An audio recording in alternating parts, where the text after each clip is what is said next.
Hello my dear friends, welcome back to Study All. আমি জানো ইতিমধ্যে অসম চৰকাৰে অসমৰ সৰ্বোচ্চ অসামৰিক বঁটা যেনে অসম বৈভৱ বঁটা তাৰ লগতে অসম সৌৰভ বঁটা আৰু অসম গৌৰৱ বঁটা বিজয়ীসকলৰ নাম ঘোষণা কৰিছে। গতিকে অসমৰ এইটো কাৰেণ্ট এফেয়াৰ্ছৰ কুৱেশ্যন হয়। কুৱেশ্যন কেইটা বহুতেই ইম্পৰ্টেণ্ট হ'ব, থাৰ্ড গ্ৰেড আৰু ফৰ্থ গ্ৰেড তথা যিকোনো এক্সামৰ কাৰণেই বহুতেই গুৰুত্বপূৰ্ণ হ'ব। কুৱেশ্যন কেইটা বহুত ভাল কুৱেশ্যন, বহুত ইম্পৰ্টেণ্ট কুৱেশ্যন আছে। গতিকে ভিডিঅ'টি সম্পূৰ্ণ চাব, ভাল লাগিলে লাইক শ্বেয়াৰ আৰু লগতে ছাবস্ক্ৰাইব কৰিবলৈ নাপাহৰিব। বলক ভিডিঅ'টি আৰম্ভ কৰোঁ।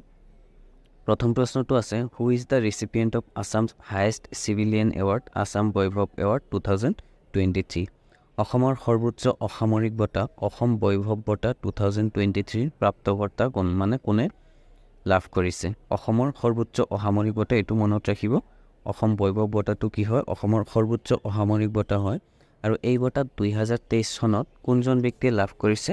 অপশ্যন কেইটাৰ ভিতৰত শুদ্ধ অপশ্যনটো হ'ব অপশ্যন ডি, শ্ৰী ৰঞ্জন গগৈ। এইটো আমি জানো কোন আছিলে Ranjan Gogoi, chief justice of India আছিলে, ৰিটায়াৰ হ'ল। 2 নম্বৰ প্ৰশ্নটো চাওঁ, who among the following persons have not won the Assam Saurav award 2023? নিম্নলিখিত ব্যক্তিসকলৰ ভিতৰত কোনে অসম সৌৰভ বঁটা 2023 লাভ কৰা নাই? ইয়াতে 4জন ব্যক্তিৰ নাম দিয়া আছে। ইয়াৰ ভিতৰত এজন ব্যক্তিয়ে কি কৰা নাই? অসম সৌৰভ বঁটা যিটো আছে সেইটো লাভ কৰা নাই। আৰু সেই ব্যক্তিগৰাকীৰ নাম কি? ইয়াৰ শুদ্ধ অপশ্যনটো হ'ব অপশ্যন চি, ৰঞ্জিত গগৈ।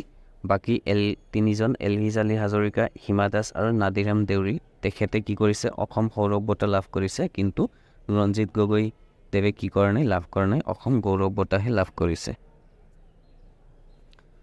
3 নম্বৰ প্ৰশ্ন, who won the Assam Gaurav award 2023 in the field of handloom?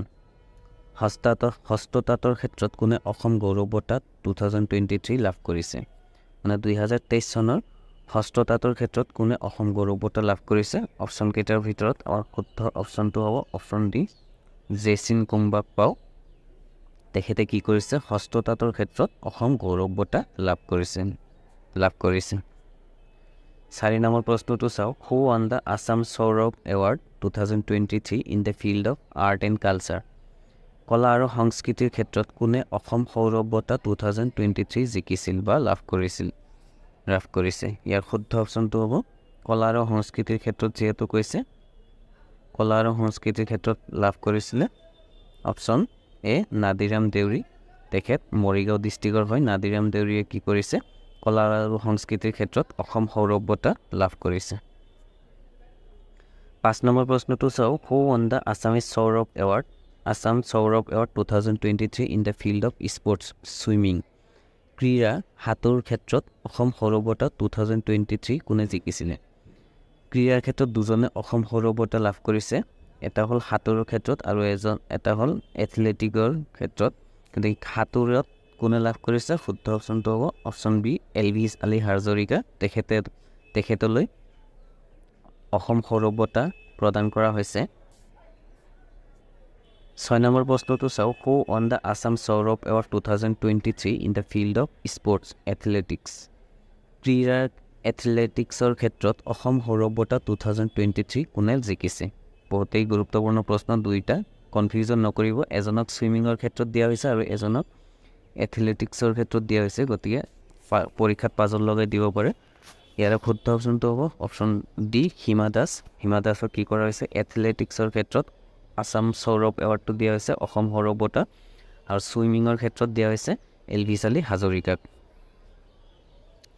7 number প্ৰশ্নটো চাওঁ, in which field Assam Baibhav award 2023 is given? কোন ক্ষেত্ৰত অসম বৈভৱ বঁটা 2023 প্ৰদান কৰা হৈছে? প্ৰত্যেক বছৰে বেলেগ বেলেগ ফিল্ডত প্ৰদান কৰা হয়, আৰু এই বছৰত প্ৰদান কৰা হৈছে কোনটো ফিল্ডত?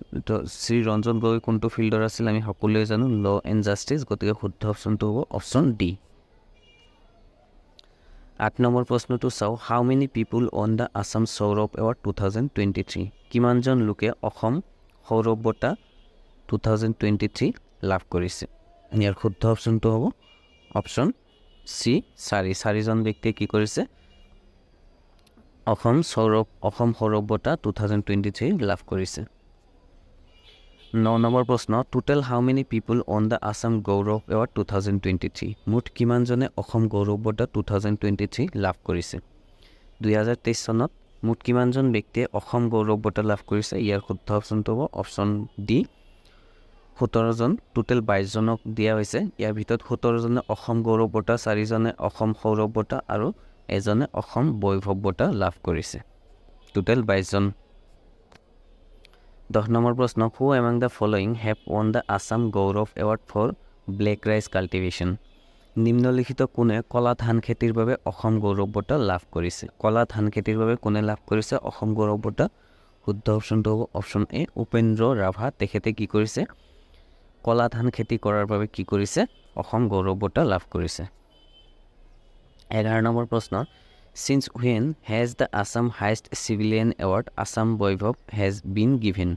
বহুতেই দৰকাৰী প্ৰশ্ন হয় এইটো কেতিয়াৰ পৰা অসম সৰ্বোচ্চ অসামৰিক বঁটা অসম বৈভৱ প্ৰদান কৰা হৈছে কেতিয়াৰ পৰা প্ৰদান কৰা হৈছে ইয়াৰ শুদ্ধ অপশ্যনটো হ'ব অপশ্যন ডি 2021 চনৰ ডিসেম্বৰ মাহৰ পৰা প্ৰদান কৰা হৈ আছে এইটো আৰু প্ৰথম বিজয়ী কোন আছিল অসম বৈভৱ বঁটা ৰতন টাটা আছিল এইটো প্ৰশ্ন আগলৈ পাম আমি 12 নম্বৰ প্ৰশ্ন who is the first recipient of Assam Baibhav award Asom Baibhav বঁটা লাভ কৰা প্ৰথম ব্যক্তিজন কোন ইয়াৰ শুদ্ধ অপশ্যনটো হ'ব অপশ্যন বি ৰতন টাটা তেখেতলৈ কি দিয়া হৈছিল কেন্সাৰ হস্পিটেলৰ কাৰণে অসমত তেখেতক কি কৰা হৈছিল হস্পিটেল খোলাৰ বাবে তেখেতক অসম বৈভৱ বঁটা প্ৰদান কৰা হৈছিল 2021 চনৰ ডিসেম্বৰ মাহত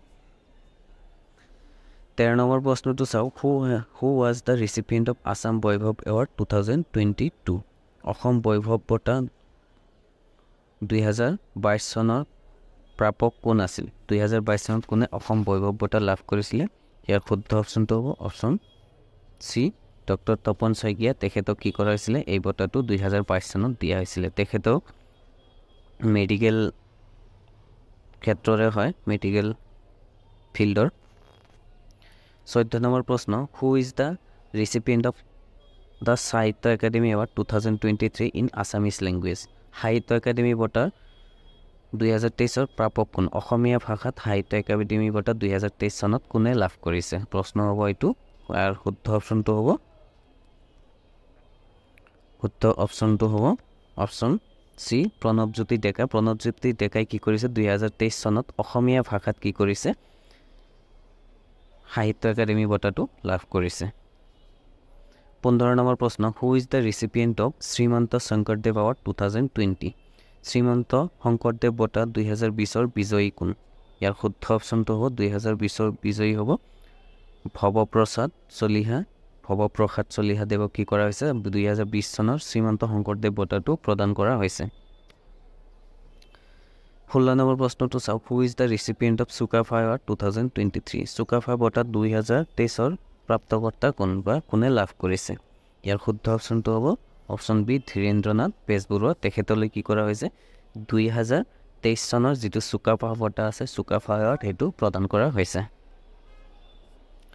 17 নম্বৰ প্ৰশ্ন চাও who is the first winner of Assam valley literary award Assam Upatyaka Sahitya বঁটা প্ৰথম বিজয়ী কোন বহুতেই দৰকাৰী প্ৰশ্ন এইটো ইয়াৰ শুদ্ধ অপশ্যনটো হ'ব অপশ্যন সি ভৱেন্দ্ৰনাথ শইকীয়া তেখেতে কি প্ৰথমজন ব্যক্তি যিজনে কি কৰিছে অসম উপত্যকা সাহিত্য বঁটা লাভ কৰিছিল প্ৰথমগৰাকী ব্যক্তি 18 নম্বৰ প্ৰশ্নটো চাও Assam valley literary award is given by Asom Upatyaka Sahitya বঁটা কোনে প্ৰদান কৰে ইয়াৰ শুদ্ধ অপশ্যনটো হ'ব অপশ্যন ডি উইলিয়ামছ মেগৰ এডুকেশ্যনেল ট্ৰাষ্টে কি কৰে অসম উপত্যকা সাহিত্য বঁটা প্ৰদান কৰে 19 নম্বৰ প্ৰশ্নটো চাও who is the first recipient of Asom Ratna award Asom Ratna বঁটা লাভ কৰা প্ৰথম ব্যক্তি কোনজন অসম ৰত্ন লাভ কৰা প্ৰথমজন ব্যক্তি হ'ব শুদ্ধ অপশ্যনটো হ'ব ডক্টৰ ভূপেন হাজৰিকা 2009 চনত লাভ কৰিছিলে বহুত ইম্পৰ্টেণ্ট হয় মনত ৰাখিব 20 নম্বৰ প্ৰশ্ন who is the first recipient of the Srimanta Sankardev award Srimanta Sankardev বঁটা লাভ কৰা প্ৰথমজন ব্যক্তি কোন ইয়াৰ শুদ্ধ অপশ্যনটো হ'ব অপশ্যন বি কীৰ্তিনাথ হাজৰিকা তেখেতে প্ৰথমজন ব্যক্তি যিজনে শ্ৰীমন্ত শংকৰদেৱ বঁটা লাভ কৰিছিল আজিলৈ এইখিনি লগ পাম পুনৰ এটা নতুন ভিডিঅ'লৈ ধন্যবাদ